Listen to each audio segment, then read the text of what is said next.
these even air. When we told some Midlands parents what their kids were up to online, they immediately called us concerned. And their kids have already made some changes. So what had parents so scared? Well, it took our Dan Torchman just a few hours on the internet to track down their kid. Dan, of course, didn't mean any harm, but if someone else had done the same thing, they could have had different motives. Tonight, the News 10 investigation, you just have to see to believe. Annie is just 20 years old, and she has no idea she's being followed by a complete stranger. As she walks around the USC campus, the stranger watches and waits for Annie outside her classroom. Excuse me. Hey, are you Annie? Yes. Do you know who I am? I don't know. Lucky for Annie, the stranger is just me. Before identifying myself, I tell Annie that I also know where she was born, who she's dating, and what classes she's taking. I knew you'd be here, so that's why I showed up. Hi. Are you wondering how I know you? Yes. The answer, quite simple actually. It took WIS just minutes to find Annie on the social networking site Facebook.com. All I had to do was sign up and join the Columbia, South Carolina network, giving me access to thousands of pages with extremely sensitive information, everything from one's age to their class schedule. What's your reaction to that somebody could just walk up to you and... I don't know, it's a little creepy, I guess. A little creepy? Yeah. A little scary? A little bit, I guess. We wanted to make sure it was really this easy to find other people, so we tried tracking down this guy, a USC junior named AJ. Hey, are you AJ? Yeah. AJ Brown? Yeah. How's it going, man? AJ made it a little harder for us, but we still found him outside his political science class. You don't remember me at all? No. You don't know who I am?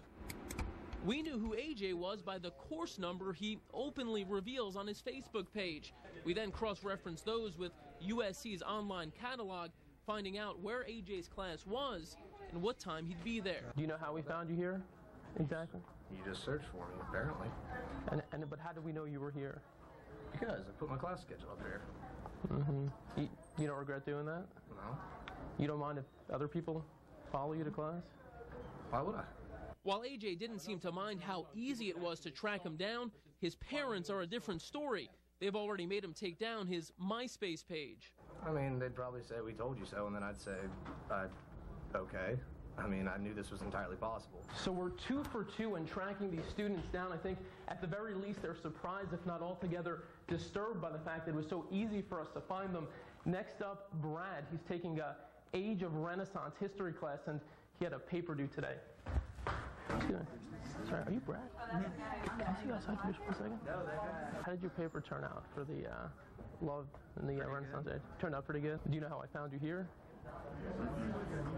Remember putting anything up on Facebook? Oh, yeah.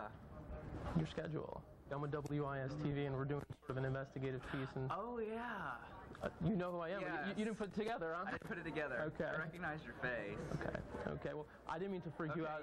You kind of did. I could imagine. It's a little startling for somebody to walk up to you just kind of out of the blue. While a bit embarrassed, Brad says that he keeps his schedule on his Facebook page for friends who might need to get a hold of him. But all that is about to change. What do you think you might do specifically? Take off my schedule.